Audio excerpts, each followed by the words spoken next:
Catherine Raboulin, mandataire judiciaire à la protection des majeurs. Je suis en Belgique toute la semaine pour visiter les personnes protégées qui sont réparties dans 11 établissements. Je vais donc rencontrer 18 de mes majeurs protégés.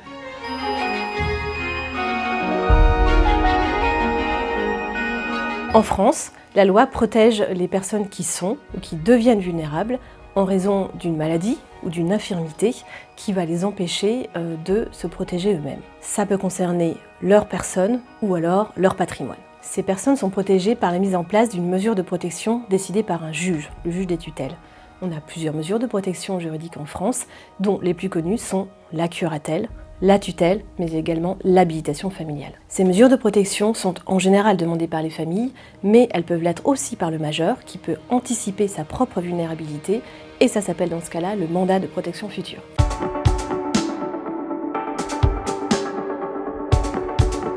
Ces dispositifs se manifestent pour l'essentiel de la même manière, par la désignation de la personne en charge de la protection de l'intéressé. C'est en général une personne proche de celle-ci.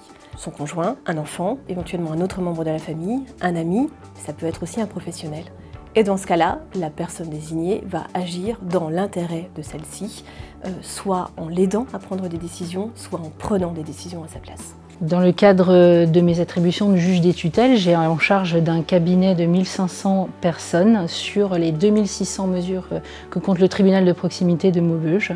La proportion des personnes qui résident à l'étranger, de Français qui résident à l'étranger, pour nous est de à peu près 50% des personnes qui partent dans des établissements belges, puisque ces établissements peuvent leur permettre une prise en charge plus adaptée à leur pathologie.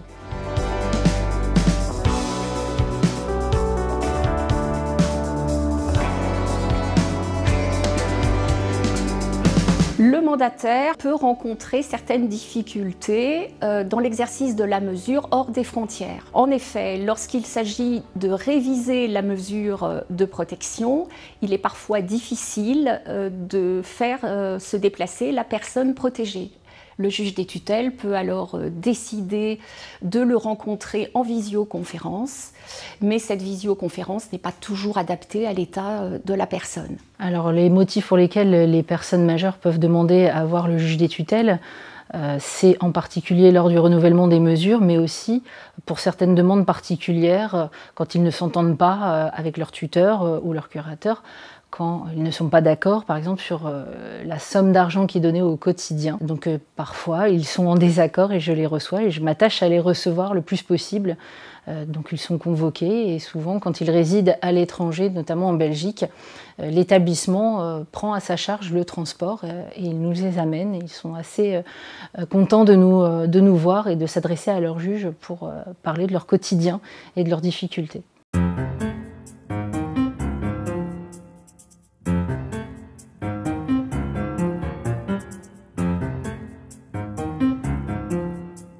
Il y a certaines difficultés attachées à l'exercice de la curatelle, dans la mesure où la personne protégée sous curatelle ne peut être domiciliée chez son curateur et doit avoir un domicile stable et fixe sur le territoire français depuis plus de 3 mois. Sinon, certaines prestations peuvent être suspendues, ce qui est fort préjudiciable pour la personne.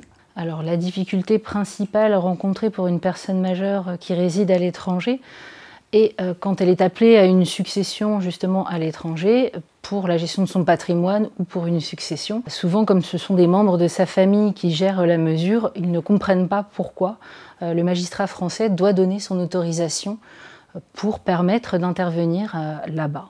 Il existe une convention internationale qui s'appelle la Convention de La Haye du 13 janvier 2000, qui articule les lois des différents pays entre elles. C'est une convention qui aujourd'hui est ratifiée par trop peu de pays pour être pleinement efficace.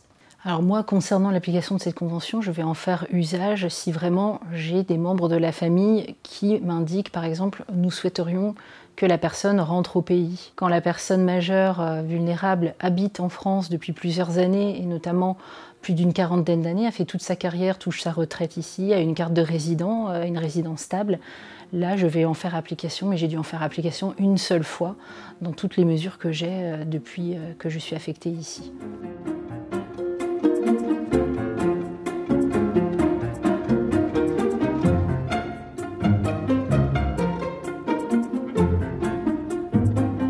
la Convention de La Haye vise à répondre à 3 séries de questions.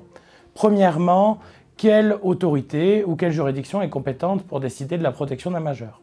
Deuxièmement, quelle loi va s'appliquer à ce majeur? Et troisièmement, est-ce que la décision prise peut être reconnue et exécutée dans un autre pays? Aujourd'hui, ces règles, elles ne valent qu'entre les pays qui ont signé cette convention. En Europe, 2 facteurs sont à prendre en considération. D'une part, l'augmentation de l'espérance de vie et ainsi de la part de la population âgée. J'en veux pour preuve une récente étude de l'INED qui nous indique que d'ici à 2070, la population de plus de 75 ans aura doublé. Et d'autre part, une augmentation de la mobilité des citoyens européens. Ces 2 phénomènes conduisent à un besoin de plus en plus fort de protection juridique à l'endroit de ces personnes vulnérables et au-delà de nos frontières. L'un des principes fondamentaux de l'Union européenne est le principe de libre circulation des personnes. C'est pour cette raison que l'Union a un rôle majeur à jouer dans l'amélioration de ce dispositif de protection. Il existe aujourd'hui des possibilités d'améliorer le dispositif au sein de l'Union européenne. On peut permettre une meilleure reconnaissance des décisions à l'étranger. On peut également éviter aux familles d'avoir à recourir à des procédures longues, complexes et coûteuses pour reconnaître ou exécuter ces décisions à l'étranger. Et on peut enfin éviter d'avoir en pratique à redémarrer une nouvelle mesure de protection lorsque le majeur s'installe à l'étranger. Le champ des possibles est ouvert.